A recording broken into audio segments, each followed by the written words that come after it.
은행에 갈 필요 없이 계좌를 만들 수 있는 데다가 귀여운 체크카드도 만들 수 있고 소액 대출도 쉬워요. 2030이 전월세 대출 알아볼 때 제일 먼저 찾아보는 곳이잖아요. 아 맞다! 요즘처럼 공모주 청약이 핫할 때는 이곳 연동을 통해서 증권사 계좌를 만들기도 하죠. 바로 상장을 앞두고 있는 카카오뱅크 얘긴데요. 쭉 말했듯이 카카오뱅크 너무 좋죠. 그런데 요즘 카카오뱅크를 두고 너무한 거 아니냐는 이야기가 나오고 있습니다. 기업 공개를 하면서 공모 가격을 너무 높게 잡았기 때문인데요. 카카오뱅크가 스스로의 기업 가치를 시중은행 중 가장 비싼 KB은행이나 그 다음인 신한은행과 비슷하다고 보고 있거든요. 카카오뱅크, 물론 편하긴 한데 개인은 물론 기업을 대상으로 대출 상품을 판매하는 시중은행에 비해서는 경쟁력이 떨어지는 건 사실이에요. 카카오뱅크는 개인을 대상으로 전월세 대출이나 소액 대출 상품만 판매하고 있는 상황이거든요.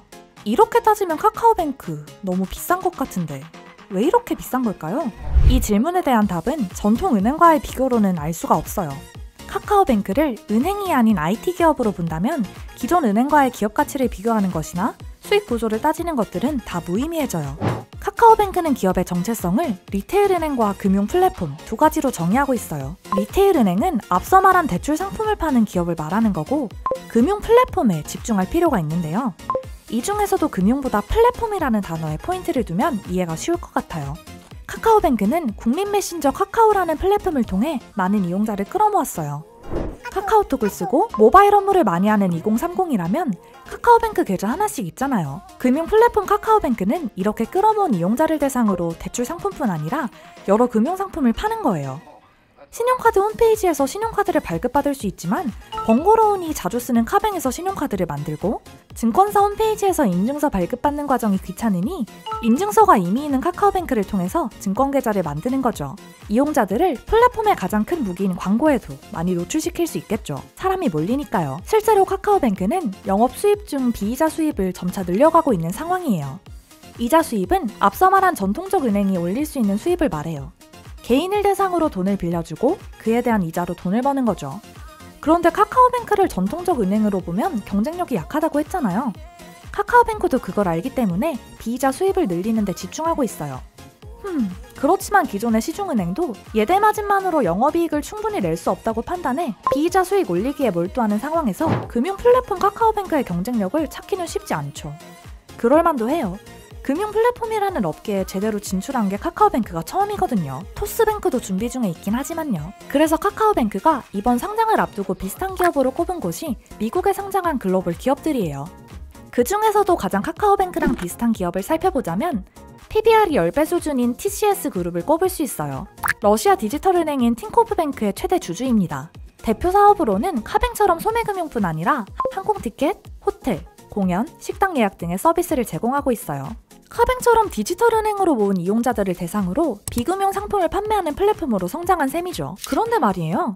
티켓, 호텔, 공연, 식당 예약 이런 서비스는 사실 지금 카카오에서 제공하고 있는 서비스죠. 그러니까 틴코프뱅크는 카카오뱅크의 서비스, 카카오의 서비스를 한 번에 제공하는 셈이라 기업 가치가 카카오뱅크에 비해 상대적으로 높다고 볼 수 있는 거죠. 그렇다면 카카오뱅크가 정말 20조짜리 금융 플랫폼 기업이라는 걸 증명하기 위해선 지금까지 우리가 써보지 못한 해외에서도 찾아볼 수 없는 혁신적인 무언가를 내놔야 하는 셈인데요. 카카오뱅크를 비롯한 금융 플랫폼 혹은 핀테크 업계가 주목하는 사업은 마이데이터예요. 마이데이터는 개인의 은행 계좌 내역, 신용카드 이용 내역 등의 정보를 기업별로 관리하는 것이 아니라 개인 단위로 관리할 수 있게 하는 사업인데요.